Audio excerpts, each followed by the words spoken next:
അപ്പം ഗൈസ് നമ്മളൊന്ന് ഓജസ് വരെ ഒന്ന് പോയിട്ട് വരാം. നമ്മൾ ആ ചെറുകെ എന്തിനായി നോക്കിയിട്ട് വരട്ടെ. ഒരാളെ എവിടെ മൊബൈലിൽ അടിക്കുകയോ ഫോട്ടോയോ പക്ഷേ മെയിൻ ടൈം തരുമുണ്ട്. അപ്പോൾ ബാക്കിയുള്ളത് ഓജസ്സിൽ പോയി കിടക്കുകയാണ്.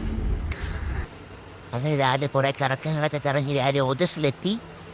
ഇവിടെ കണ്ടമാനം വണ്ടികളെല്ലാം കിടക്കുന്നത്. ഏത് വണ്ടിയാണെന്ന് നമുക്ക് കണ്ടുപിടിക്കണം. അതാണ് ഇപ്പോൾ ടാസ്ക്.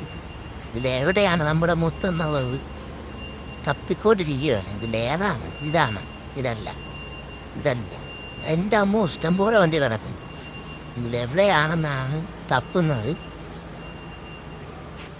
ഇപ്പം നമ്മൾ മുച്ചെറുക്കനെ കണ്ടുപിറ്റി ഇതാണ് നമ്മളെ വണ്ടി. തൊട്ട് പോയി ഒമ്പോ സൈഡൊക്കെ അടിച്ച് ഒരാൾ കറങ്ങി കഴിഞ്ഞാൽ വരുന്നുണ്ട്. നമ്മൾ വെൽഡിങ്ങിൻ്റെ ചെക്ക് സ്ട്രോങ് ആകാൻ മറ്റേ നോക്കിക്കൊണ്ടിരിക്കുക. മുതലേ എന്താണ് അഭിപ്രായം? മുതലേ ഒളിച്ച് പോയിരിക്കുക. അപ്പം നമ്മുടെ ചെറുകൻ്റെ ബോഡിയൊക്കെ എത്രയായി? ബാക്കി കുറച്ച് വർക്കുകളെ ബാക്കിയുള്ളൂ. ഫ്ലൈറ്റിൻ്റെ വർക്കെല്ലാം ഓൾമോസ്റ്റ് കംപ്ലീറ്റ് ആയി. നമ്മൾ ബേക്കൊന്ന് കൂട്ടാനാണ്. ഇതാണ് നമ്മുടെ വണ്ടിയുടെ ഡേക്കും എല്ലാം കംപ്ലീറ്റ് ആയിക്കൊണ്ടിരിക്കുന്നു. ഒരാളെ വണ്ടിയുടെ കാര്യങ്ങളൊക്കെ ചോദിച്ചാൽ മനസ്സിലായിക്കൊണ്ടില്ല. എൻ്റെ ഡ്രൈവർ അതിനകത്ത് എന്തൊക്കെയോ ചെയ്തുകൊണ്ടിരുന്നത്. എന്ത് പുതിയ അപ്ഡേഷൻ വരുത്താമെന്നാണ് പുള്ളി ചിന്തിക്കുന്നത്. എന്താണെന്ന് പുള്ളിക്ക് മനസ്സിലായി. എന്താണ് അത്?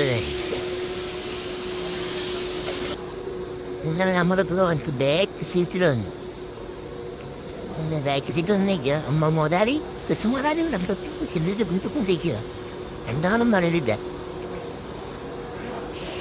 ഓൾമോസ്റ്റ് നമ്മുടെ വണ്ടി ഇപ്പോൾ ഇത്രത്തോളമായി. കുറച്ച് കിടക്കൂടെ വെന്റിക്കും. അതുകൊണ്ടനെ തീർന്നു. നമ്മുടെ ചെറുക്കൻ കണത്തിലോട്ടിറങ്ങി.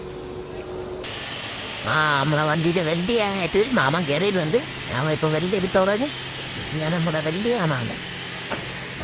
വെല്ലിയിൽ തുടങ്ങാനായിട്ട് കയറിയിട്ടുണ്ട്.